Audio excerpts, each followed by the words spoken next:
¿Cuántas palabras leen en un minuto?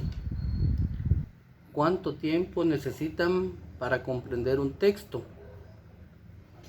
¿Cuántas veces leen un texto para comprenderlo? ¿Estudian de forma comprensiva o simplemente memorizan? Buenas tardes, queridos maestrantes. Mi nombre es Héctor Cruz y en esta tarde tendremos una breve conferencia sobre la evaluación de habilidades lectoras en la educación superior. Previo a esto vamos a contextualizar este tema y lo vamos a contextualizar yéndonos a los problemas actuales que hay en la educación superior.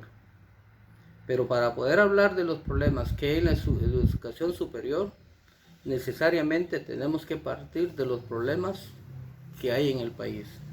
Y uno de los grandes problemas que hay en el país es la pobreza. Todos sabemos que América Latina y nuestro país se enfrentan una gran pobreza. Ante esta situación, organizaciones como la UNESCO en el 2015 se trazó el objetivo de reducir la pobreza en un 50%, reducir la mortalidad en 2/3. Ante este problema de pobreza, ven en la educación una solución, porque a raíz de la educación la persona se desarrolla y al desarrollarse la persona se desarrolla la sociedad.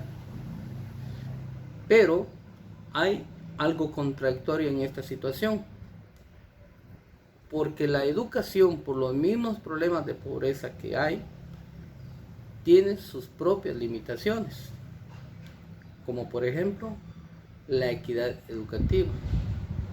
Cuando hablamos de equidad educativa estamos hablando de que todos reciban el mismo tratamiento para que puedan ingresar, para que se puedan mantener y para que puedan tener éxito en el sistema educativo, cosa que nosotros sabemos que no se da así. Otro problema u otra limitante es la innovación en la enseñanza. De todos es sabido que en la universidad o en las universidades, en los centros educativos de enseñanza media, seguimos con muchas metodologías tradicionales, que no nos capacitamos para poder salir de eso y poder obtener mejores resultados que plantean las nuevas metodologías. Otra limitante en la educación es la calidad educativa. Sabemos positivamente que al hablar de calidad educativa, estamos hablando de la convergencia de una variedad de factores que de una u otra manera convergen y como resultado puede haber buena calidad o ausencia de calidad. Y nuestro país, como muchos países, enfrentamos esa limitante de la calidad educativa. En el 2015 la UNESCO se trazó como objetivo masificar la instrucción del nivel medio. Sin embargo, esa masificación tuvo sus problemas, porque mientras ingresaban unos al sistema, muchas personas, muchos estudiantes quedaban fuera. Y eso se traduce en falta de oportunidades. Y si hay falta de oportunidades, entonces no podemos decir que la educación va a resolver el problema de la pobreza. Pero hay otros problemas más desalentadores, como por ejemplo la poca eficiencia terminal. ¿Qué significa esto? Esto quiere decir de que muchos estudiantes que egresamos, en este caso del nivel superior, muchas veces tenemos muchas limitantes. Egresamos con muchas debilidades. Pero así como hay debilidad en este sentido, hay otro gran porcentaje que sale de la universidad por las causas que sean, pero sale. Y otro problema es el rezago estudiantil. Estaba viendo que hay un 8.6% que cuando ingresan a la universidad tienen una edad de 30 a 32 años. Y este rezago muchas veces también se da por las mismas situaciones económicas. Personas que ingresan a la universidad, dejan por un periodo la universidad y vuelven a regresar a la universidad. Algunos que vienen graduándose entre 15 años, por decir un ejemplo. Entonces, ahí estamos hablando de problemas desalentadores. Pero habría que buscar la causa. ¿Por qué esa eficiencia terminal? ¿Por qué esa deserción? Podríamos respondernos que eso se da porque el sistema educativo o las instituciones no brindan las condiciones para que el estudiante se mantenga y alcance el éxito. Podría ser. Pero también puede ser porque hay algunos elementos que también estén incidiendo. Podríamos ser los mismos docentes, podrían ser los mismos estudiantes los que estemos provocando esa situación. Entonces, como estamos contextualizando nuestro tema, que es la evaluación de habilidades lectoras en la educación superior, entonces hay una pregunta obligada que debemos de hacernos. ¿Qué acciones educativas se promueven o se están promoviendo para poder contrarrestar el problema? Entonces sucede que hay que evaluar el sistema educativo, evaluar a los actores como los docentes, como los estudiantes, pero a la par de evaluar también hay que elaborar planes. Se están elaborando planes con objetivos preventivos y remediales. O sea, se está tratando de prevenir que el problema no continúe y se están tratando de encontrar soluciones. Pero hay muchos factores que de una u otra manera inciden para que esos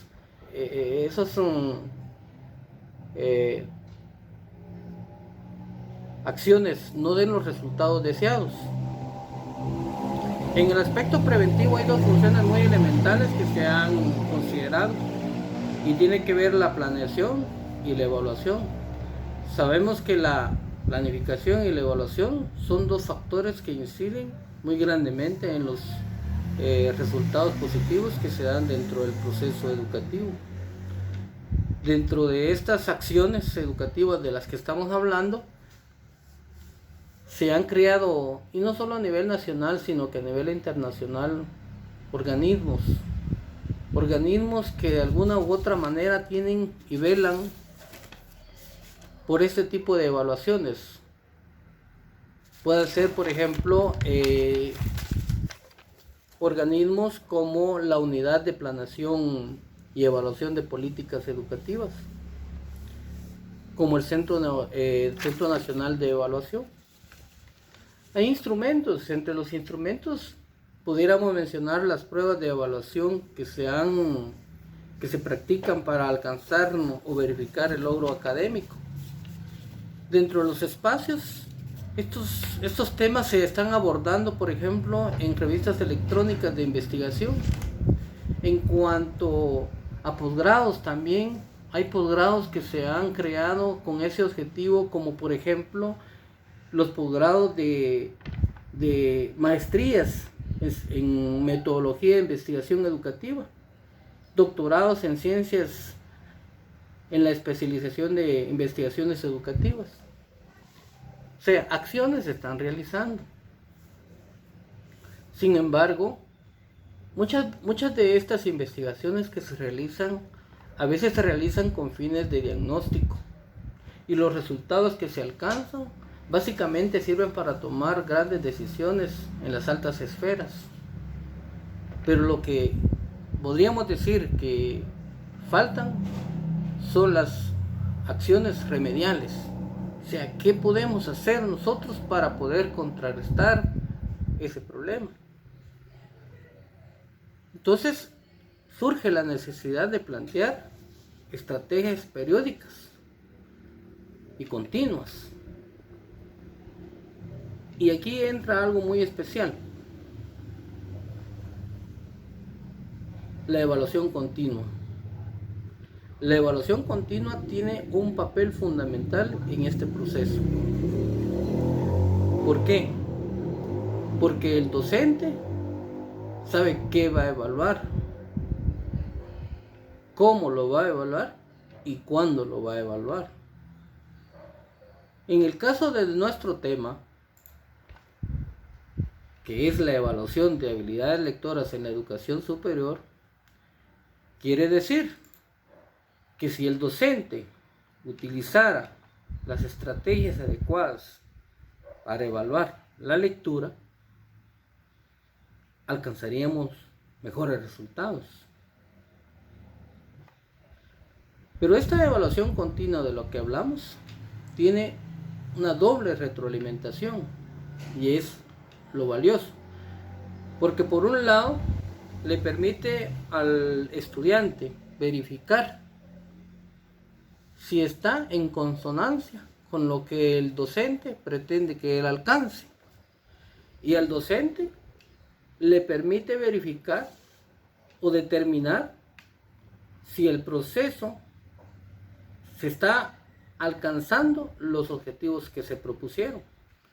Y si no se están alcanzando los objetivos, entonces hay que hacer las rectificaciones y tomar las decisiones. Algo muy importante en todo esto es la escogencia de las estrategias que utiliza el docente. Las va a seleccionar con base en el campo del conocimiento que pretende trabajar. Pero hay dos estrategias muy importantes, que son la escritura y la lectura. Y aquí entramos directamente con nuestro tema del día de hoy: evaluaciones de habilidades lectoras en la educación superior. Ante esto, ¿qué estrategias se están aplicando o qué estrategias podemos aplicar? Vamos a hablar de una en particular, que es la lectura de textos especializados. Esta estrategia de lectura de textos especializados se utiliza como estrategia de enseñanza y se utiliza como estrategia de evaluación, porque a través de ella se pretende verificar qué hemos aprendido a través de lo leído.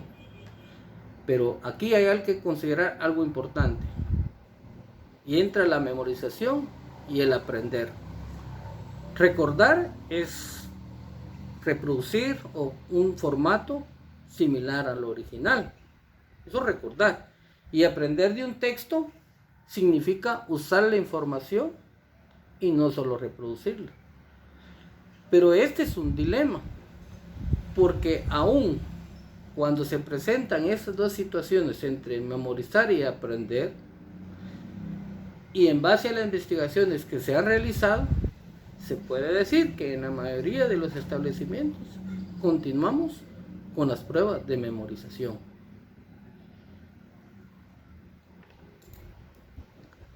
Otra propuesta es la que plantea Ribes y López.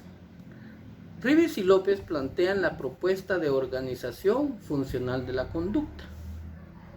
Para Ribes y López, la interacción entre el individuo y su ambiente se puede estructurar en 5 niveles de complejidad funcional.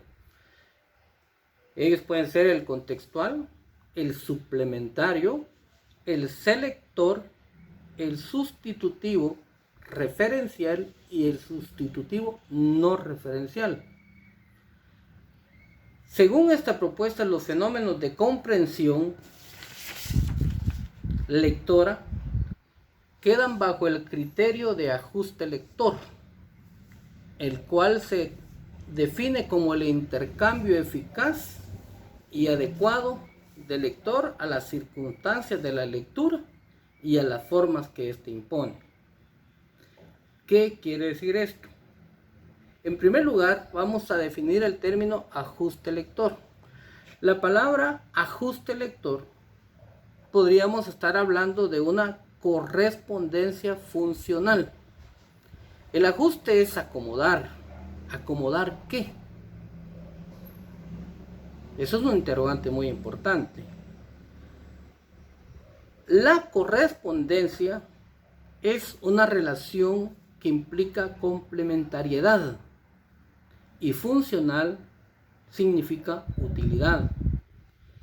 Esto quiere decir que el intercambio que hay entre el lector y el texto, este se debe ajustar al texto. ¿Por qué ajustar?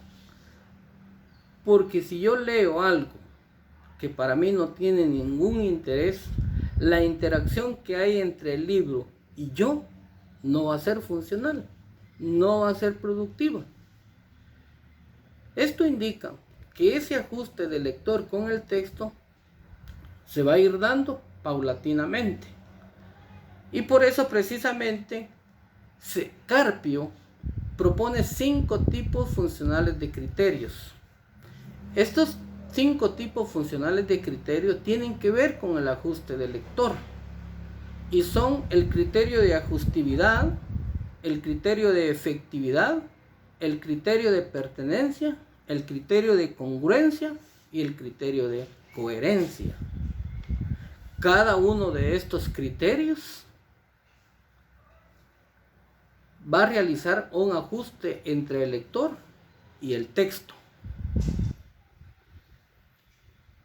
Cuando se aplica esta propuesta de los 5 criterios, esta propuesta se aplicó en estudiantes de la UNAM, por ejemplo, que es lo que marca el texto que leí.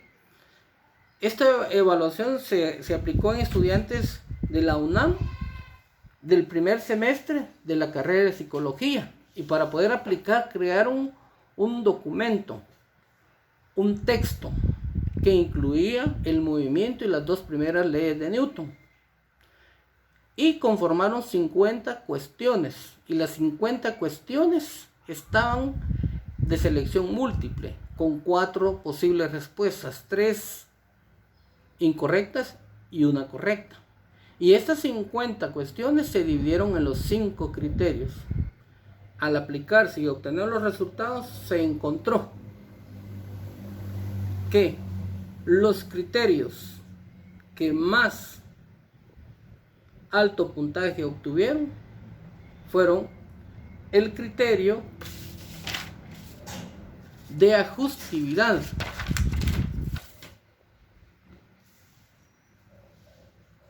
¿qué indica esto? Que el estudiante regularmente está siendo orientado a solo repetir. Y también se logró constatar que el otro criterio que el estudiante logró alcanzar alto resultado es el de pertinencia. ¿Qué significa esto? Que el estudiante solo está entrenado para seleccionar situaciones. O sea, son los 2 aspectos que sobresalieron después de aplicar esos 5 criterios. Esto quiere decir que los otros 3 criterios, los estudiantes sacaron menos puntajes.